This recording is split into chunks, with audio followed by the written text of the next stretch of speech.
भारत पर इस वैश्विक संकट का असर ज्यादा है। हमारे पास तेल के बड़े कुएं नहीं हैं।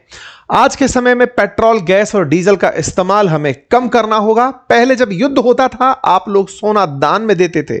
आज वो दिन जरूरत नहीं है। हमें आज संकल्प लेना होगा कि अगले 1 साल तक कोई भी कार्यक्रम हो, सोना ना खरीदें। इससे विदेशी मुद्रा भी बचेगी।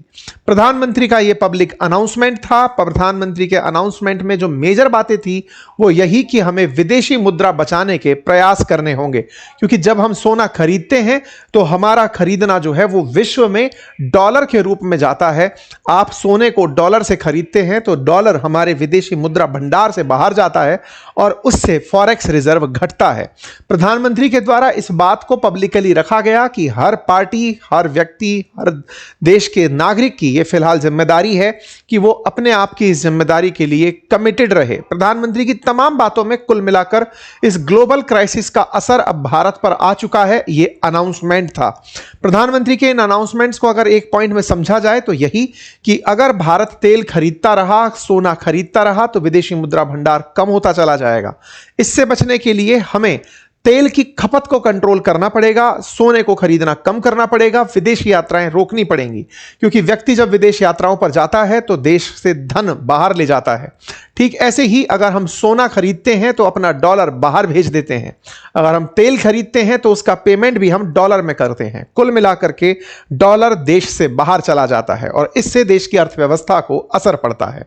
जब इस तरह के प्रधानमंत्री के द्वारा बयान हुए जिनमें 7 मुख्य बिंदु थे, काम को घर से करने का, गोल्ड खरीदने से रोकने का, पब्लिक ट्रांसपोर्ट यूज करने का, कुकिंग ऑयल जो है उसको कम यूज करने का, नेचुरल फार्मिंग की तरफ बढ़ने का, क्योंकि गल्फ कंट्रीज के थ्रू हमारा फर्टिलाइजर इंपोर्ट भी बाधित हुआ है, और साथ ही साथ स्वदेशी अपनाने का, ताकि विदेशी मुद्रा आप ना जमा कराएं, विदेशी मुद्रा बाहर देश से ना जाए, और विदेशी यात्रा रोकने का। प्रधानमंत्री के जो ये 7 देश से अपील थे, इन अपील को गृह मंत्री के द्वारा समर्थन दिया गया।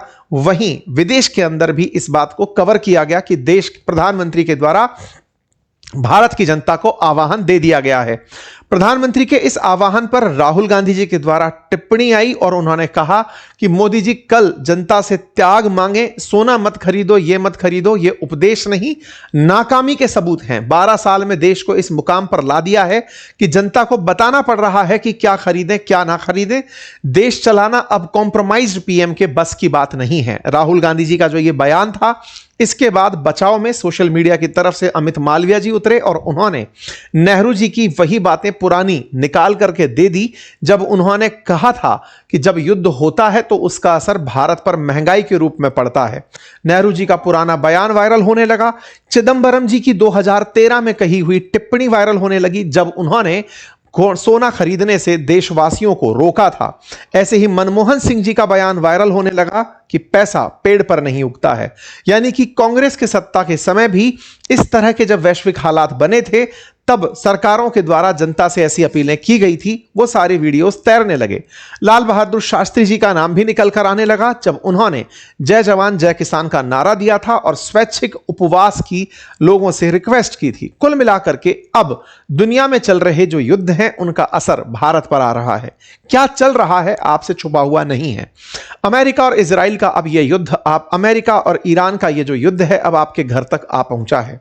जिस तरह से ईरान ने स्ट्रेट ऑफ हॉर्मुज को ब्लॉक करके रखा हुआ है, 1700 से ज्यादा जहाज फारस की खाड़ी के अंदर फंसे हुए हैं, वो वहां से निकल नहीं पा रहे हैं, और ईरान दिन पे दिन अपनी शर्तों को लेकर के ज्यादा जिद करता चला जा रहा है। ये बिल्कुल वैसी हरकत है, मैंने पिछले सेशन में भी आपसे कहा था कि ईरान अब अपनी जिद में पूरी दुनिया को उसका गुलाम बना रहा है। अपनी जिद के चलते स्ट्रेट ऑफ हॉर्मुज को रोककर जो वो बैठा हुआ है, उससे दुनिया पर इसका असर पड़ रहा है। एक तर्क ये जरूर है कि ये युद्ध अमेरिका और इजराइल ने ईरान पर हमला करके किया था, बदले में ईरान ने ये किया। लेकिन वास्तविकता ये है कि जब ईरान ने बदले में ये किया तो स्ट्रेट ऑफ हॉर्मुज कभी भी उसकी अपनी बपौती नहीं थी।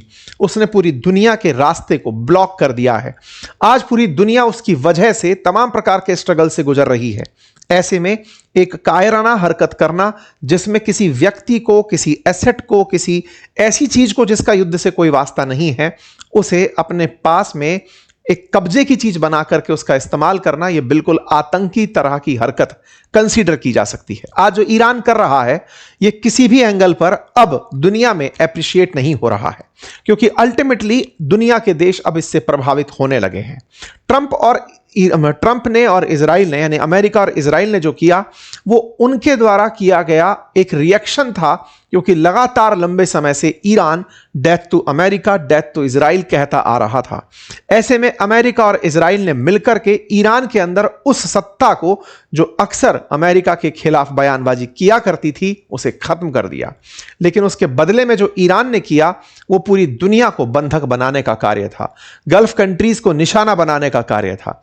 यदि इस तरह की हरकत ईरान करता रहा तो अमेरिका का यह डर भी अपनी जगह कहीं ना कहीं सही है कि अगर इनके पास न्यूक्लियर बम हुआ तो ये इससे भी भीषण हादसे खड़े कर सकते हैं। यही कारण है कि ट्रंप अभी तक इस पॉइंट पर अटके हैं कि मुझे जब तक तुम्हारा यूरेनियम नहीं मिलेगा मैं ईरान का ब्लॉकेड नहीं खोलूंगा। देखते हैं कौन पहले टूटता है, अमेरिका या ईरान। ऐसे में इन दोनों की जिद में टूट हम जैसे लोग रहे हैं जिन्हें वर्क फ्रॉम होम करने के लिए कह दिया गया है। बड़ा सवाल बनता है, भारत इस पर कोई कार्रवाई क्यों नहीं करता? किस पर कार्रवाई?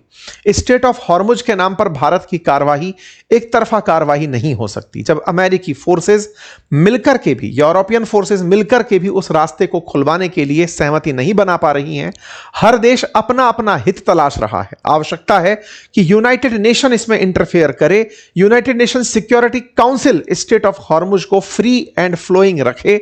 यूएनएससी के प्रभाव से दुनिया के सारे देश मिलकर के स्टेट ऑफ हॉर्मुज को खोलने का दबाव ईरान पर बनाएं, अन्यथा यूएन की फोर्सेस इस रास्ते को खुलवाने का प्रयास करें, तभी जाकर के यह रास्ता फ्री फ्लोइंग रहेगा। अन्यथा आने वाले समय में भी ईरान ऐसे ही स्टेट ऑफ हॉर्मुज को अपने द्वारा बंधक बनाकर रखेगा। ऐसे में पाकिस्तान द्वारा ईरान का जो प्रस्ताव अमेरिका को भेजा गया वो अमेरिका ने दरकिनार किया और अमेरिका की जो मांगे हैं वो ईरान ने दरकिनार की। कुल मिलाकर के दोनों के बीच कोई सहमति अब तक नहीं बनी है और ऐसी सहमति ना बनती देख ही संभवतया देश के अंदर इस तरह की बातें निकलकर आई। आज 2 महीने से अधिक का वक्त इस युद्ध को चलते हुए हो चुका है। सोचा जा रहा था कि देश में 70 दिन का स्ट्रेटेजिक ऑयल रिजर्व है। 70 दिन के स्ट्रेटेजिक ऑयल रिजर्व से आने वाले समय में सारी परेशानियां रिजॉल्व हो जाएंगी। जैसे ही सहमति बनेगी व्यवस्थाएं वापस चलने लगेंगी। लेकिन 2 महीने से ऊपर का समय, लगभग 2.5 महीने युद्ध के चलते हो चुके हैं।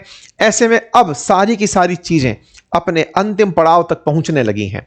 इसलिए देश को आह्वान सरकारों के द्वारा किया जा रहा है। ऐसे हालात बहुत पहले ही हमारे पड़ोसी देश पाकिस्तान, बांग्लादेश, श्रीलंका, इन सब जगह ऑलरेडी बन चुके हैं। आज से कम 15 दिन पहले ही ऑस्ट्रेलिया के पीएम भी अपने देशवासियों को संबोधित कर चुके हैं। सेम यही हालात ब्रिटेन के अंदर भी हो चुके हैं। मतलब दुनिया पूरी तरह से इससे प्रभावित हो रही है और अब इसका प्रभाव भारत तक आ पहुंचा है। कि जिस चैनल पर फिलहाल आप खबरें सुन रहे हैं, पढ़ रहे हैं, आपसे गुजारिश है कि इसे सब्सक्राइब करना ना भूलें, क्योंकि आप में से बहुत सारे साथियों ने इस चैनल को सब्सक्राइब नहीं किया हुआ है। आप सब्सक्राइब करते हैं तो हमारे साथ आपका जुड़ाव हमारे लिए एक ताकत के रूप में दिखाई पड़ता है।